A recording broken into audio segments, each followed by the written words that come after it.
Syndicate হয়েছে, যেটা ভুক্তভোগী মানুষ দলিল করতে গেলে বা এগুলো করতে গেলে তার সেখানে ভুক্তভোগী হতে হচ্ছে। তো এই কিছু কমপ্লেন আমার কাছে আগের থেকে আছে। তো আমি শুধু এতটুকু বলতে চাই যে বিগত দিনে সেই জায়গাগুলোতে কি হয়েছে না হয়েছে আমি পিছনের রেকর্ড আর এখানে আমি আনতে চাই না। আগামীতে আমার একটা ফোকাস ওখানে থাকবে, কারণ মানুষ যেন কোনো কষ্ট না পায়, কারো যেন কোনো ভুক্তভোগী না হতে হয়, এই বিষয়টা আপনি আমাকে ইনশিওর করুন। আর যদি আপনার এটা নিয়ে কোনো কথা থাকে তাহলে আপনি আমাকে একটু সংক্ষেপে একটু স্যার আপনাকে বলি। সাব রেজিস্ট্রি অফিসে দলিল লেখক থাকে স্যার। দলিল লেখকের সাথে সহকারী দলিল লেখক থাকে, যারা স্থানীয় পর্যায়ে প্রভাব বিস্তারকারী মানুষ। তো এখানে একটা দলিলের পিছনে মানে স্টেপ বাই স্টেপ অনেক মানুষ জড়িত থাকে স্যার। তো এখানে একটা বিশাল একটা জনগোষ্ঠী জড়িত।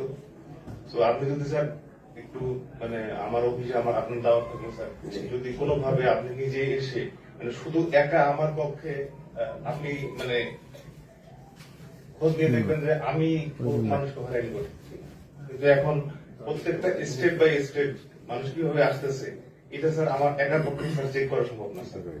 এবং এই সাব রেজিস্ট্রি অফিসের প্রত্যেক শুধু এই উপজেলা না, প্রত্যেক উপজেলায় স্যার এই সংক্রান্ত অভিযোগ আছে। এবং এখন আপনার পক্ষে একলা সম্ভব না, ঠিক আছে, কিন্তু আপনি তো এখন চাইলে আমাদের সহযোগিতা নিতে পারেন।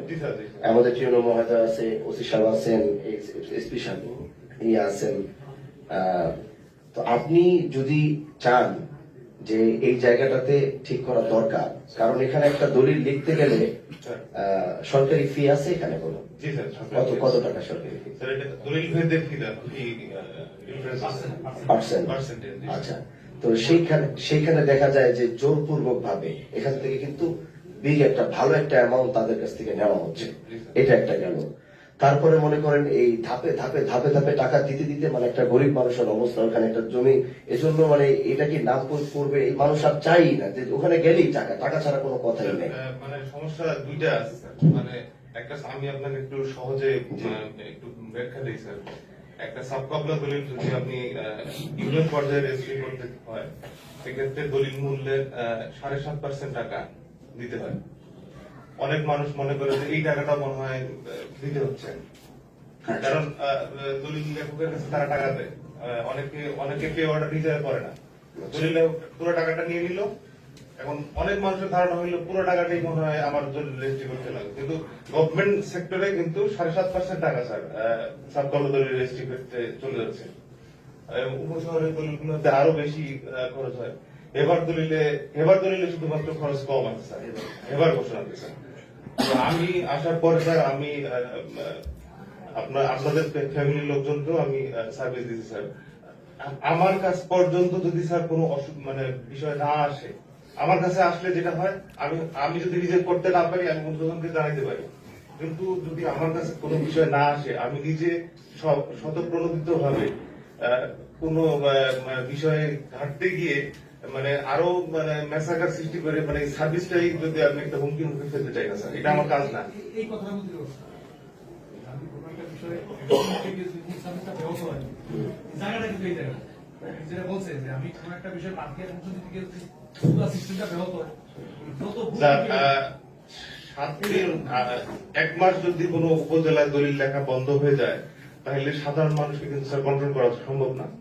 মানুষ কিন্তু এটা কিন্তু হাসপাতালের মতন একটা সার্ভিস।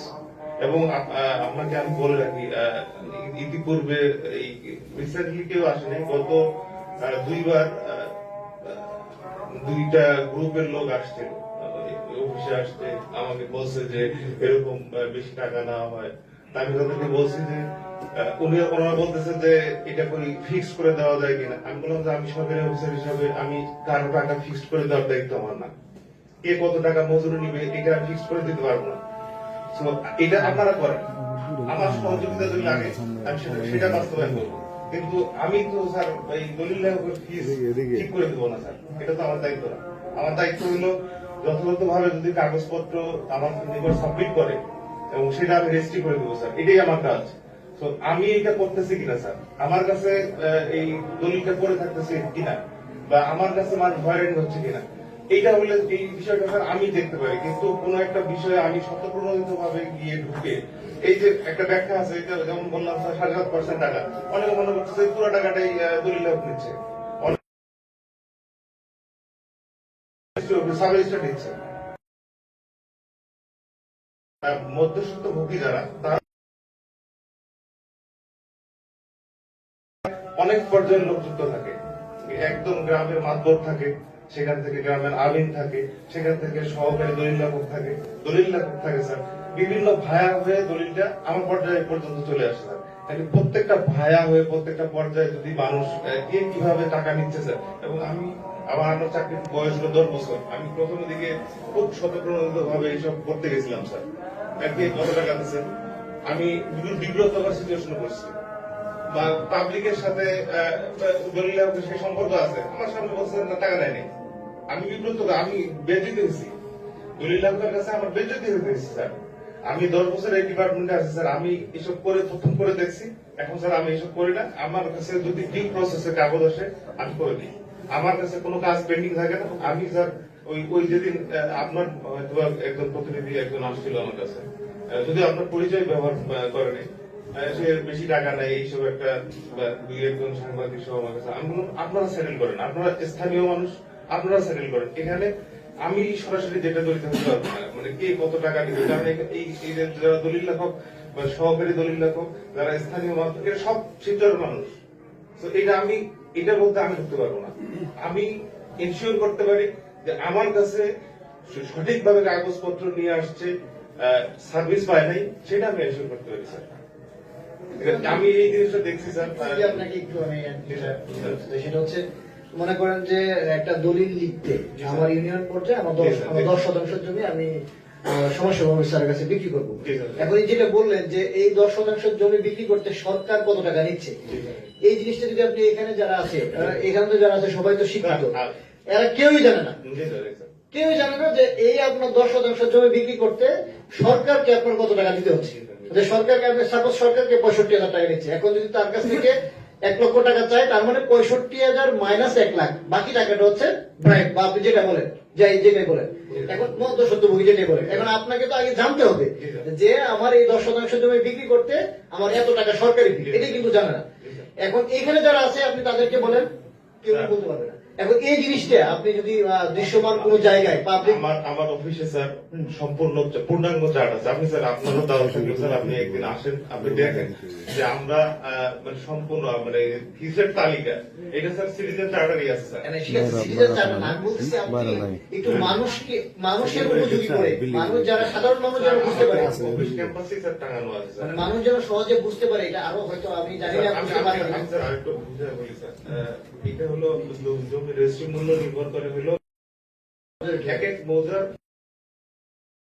আমাদের একটা মৌজা তালিকা আছে স্যার, ওই মূল্যের উপরে 7.5%, ওই হেওয়াবি লস হইলে ওই মূল্যের উপর প্রত্যেকটা আলাদা করে কিভাবে দিব স্যার? আমার কাছে আমার মৌজা অ্যাভেলেবেল আছে, আমার কাছে পাবলিক যদি নিতে চায়, যে কেউ নিতে চায় আমি দিতে পারবো স্যার। আমি যেমন ধরেন আমি আপনাদের একটা দলিল একটা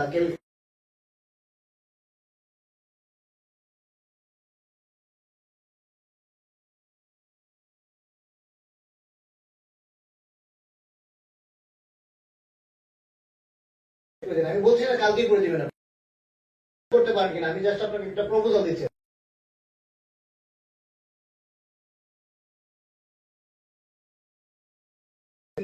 ক্যালকুলেটরটাই আপনি বাইরে বলবেন যেটা বরাদ্দ করতে গিয়ে পাবো, নানান বিষয় থাকতে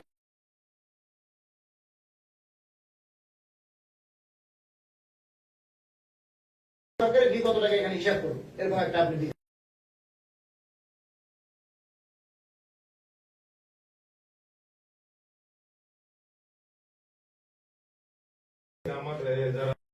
আমার যারা সার্ভিস গ্রহীতা শতকরা 99% হইল ওই অ্যাপস ব্যবহার করার মতো মানুষ না, নিজে নিজে ওই 0.1 ব্যবহার করতে পারে, তারা ওই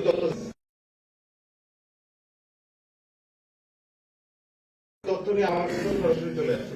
কিন্তু মানুষ যারা ওই অ্যাপস ব্যবহার করতে পারে না, তারা ওই আলটিমেটলি দলিল লেখক, সরকারি দলিল লেখক স্থানীয় যারা জমি মাপে বা যে গ্রামের যারা মাপবে তাদের উপর নির্ভর করে স্যার। এটাই হলো স্যার মানে রিয়েল গ্রাউন্ড স্যার। করে দেওয়া যায়, হয়তো একটা ল্যাপটপ একটা সেট করে দেওয়া যায়, একটা ইন্টারনেট কানেকশনের ব্যবস্থা করে দেওয়া যায়, কিন্তু সেবা গ্রহীতা স্যার, সেবা গ্রহীতা তো ডিপেন্ডেন্ট অন ওই শ্রেণীর মানুষের উপরে, যারা তাদের ওই ইয়ে ওরা করে দিচ্ছে, যারা ওই মধ্যস্থতা করে দিচ্ছে। তো আমি স্যার ওই জায়গায় স্যার হাত দিতে পারতেছি, এটাই হচ্ছে সমস্যা স্যার।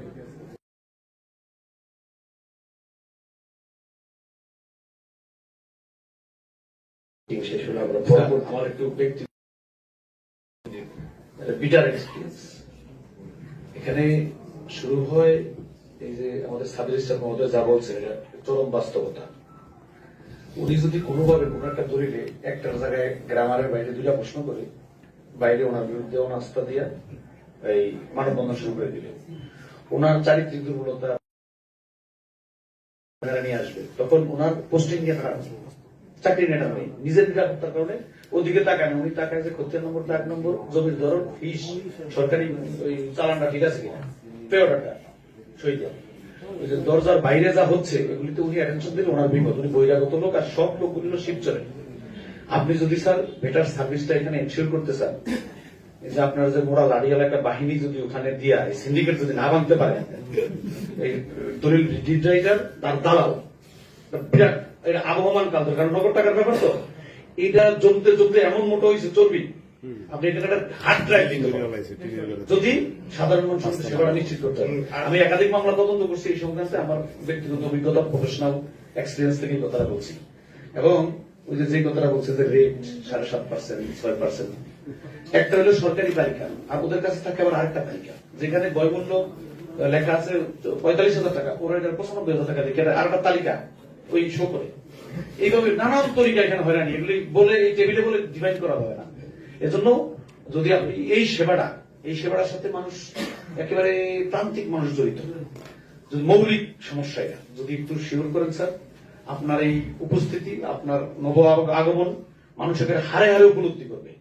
যদি এই জায়গাটাতে একটু আপনি জটিলভাবে আমাদের অনুরোধ থাকবে, শুধু ওনার অফিসের বাইরে যে চক্রটা আছে, ওনার টেবিলে ওনার যে এজলাস, এই এজলাসের বাইরের এই চক্রটা যদি আপনি একটু নজরে নিয়ে আসতে পারেন, একেবারে সাধারণ মানুষ আপনার উপস্থিতি টের পাবে। স্যার আমি লাস্ট যেহেতু এই বিষয়টা আলোচনা আসছে, লাস্ট একটা কথা বলি স্যার, যেহেতু ওনারা স্টেক হোল্ডার স্যার, ওসি সাহেব বলছে হার্ডলাইনের কথা, আইন দিয়ে অনেক কিছু ঠিক করা যায় না, মানে তাদেরকে নিয়ে বসে আপনার যেহেতু আপনি শিবচরের প্রতিনিধি আর তারা শিবচরের মানুষ, এবং বিভিন্ন সেক্টরের সব লোকই দেখবেন যে আপনার কোনো না কোনো ভাবে অনুগত, আপনাদেরকে শ্রদ্ধা করে, আপনাদেরকে পছন্দ করে, আপনাদের সাথে যোগাযোগ আছে, আপনারা একটা কথা বললে তারা মানবে। তাদেরও অনেক অসুবিধা আছে স্যার, তাদেরকে নিয়ে যখন আপনি বলবেন দেখবেন যে তারা সপ্তাহে একটা দলিল লেখে, যদি সে 5-7 হাজার টাকা না ইনকাম করে তাহলে সংসার চলবে কিভাবে স্যার? এখন ওই দলিলটা নিয়ে আসছে আরেকজন সহকারী দলিল লেখক, সে যদি 2-4-5 হাজার টাকা একটা দলিল ইনকাম না করে তাহলে সে দলিল কিভাবে? এইভাবে যে লেয়ার আউটটা হয়ে আসতেছে স্যার, আপনি যদি তাদেরকে নিয়ে বসেন তাহলে দেখবেন তাদেরও অনেক কষ্ট আছে, তারাও হয়তো কিছু সংখ্যক দলিল লেখক খুব ভালো অবস্থায় আছে, বেশিরভাগই কিন্তু স্যার ওই দিন আনতে দিন চলে যায় এরকম অবস্থা। আমার কথা হলো হার্ডলাইনে যাওয়ার আগে একবার তাদের সাথে বসা, স্টেক হোল্ডার যেহেতু স্যার একবার তাদের সাথে স্যার ভালোভাবে বসে তাদেরকে যদি মোটিভেট করে তাদের দিকটাও যদি এনশিওর করে একটা ব্যবস্থা করে দেন স্যার, তাহলে যেটা হবে যে একটা সাস্টেইনেবল একটা সমাধান হবে। আপনি একটা কাজ করেন, আপনি ঈদের পরপরই একটা ওদেরকে নিয়ে, আমাদের এমপি স্যারকে নিয়ে আমরা একটা, আমার এখানেই আমার সম্মেলন কক্ষে আপনি একটা মিটিং দেন, একটা সিটিং দেন। কতজন আপনার দলিল লেখক কতজন আছে? দলিল লেখক তো স্যার অফিসিয়ালি 25 জন, কিন্তু দলিল লেখকের সাথে জড়িত অনেক মানুষ। মানে আমরা তাহলে সিটিং ওই 25 জনই থাকবে। তাহলে আপনি একটা সিটিং এর ব্যবস্থা করেন, এমপি স্যারের কাছে টাইম নিয়ে আমরা ঈদের পরেই আপনি একটা সিটিং দিয়ে তারপরে আমরা আগে আর ওদেরকে কিভাবে কি মানে আপনি আমাদেরকে সহযোগিতা করেন, তাদেরকে মানে জনগণের রাস্তা ফিরে আনতে এবং তাদেরকে ভাঙার জন্য কি কি আপনি যদি না পারেন আমাদেরকে বলেন, আমরা সহযোগিতা করি। আপনি বসে আমি তো বললাম স্যার, তাদের দিকটাও বিবেচনা করে তাদেরকেও একটা সমাধান দিয়ে একটা সাস্টেইনেবল সমাধান করে দিলে পাবলিকও উপকৃত হবে, তারাও উপকৃত হবে। আচ্ছা, আমার মনে হয় আমাদের নামাজের টাইম হয়ে যাচ্ছে, আমরা বেশি সময় অনেকক্ষণ আমরা মিটিং করেছি। আর যদি কারো কিছু বলার না থাকে, শুধুমাত্র বলার জন্য আর বলার নাই, দরকার নেই। আপনার যদি কারো কিছু বলার না থাকে, আমার মনে হয় একটু প্রাণী সম্পদের একটু আমি শুনতে চাই। প্রাণী সম্পদের হচ্ছে আমরা আমরা আপনাকে কালকেও বলেছিলাম, এই বিষয়টা যদি একটু বলেন এটা আমরা কিভাবে করতে পারি তারপর আমরা শেষ করে দিতে পারি। বর্তমানে পবিত্র রমজান মাস আমাদের একটা নির্দেশনা আছে সুলভ মূল্যে ডিম দুধ মাংস বিক্রয়।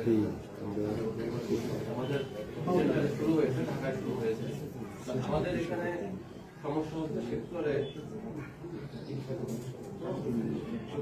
আমাদের সেক্টরে এখানে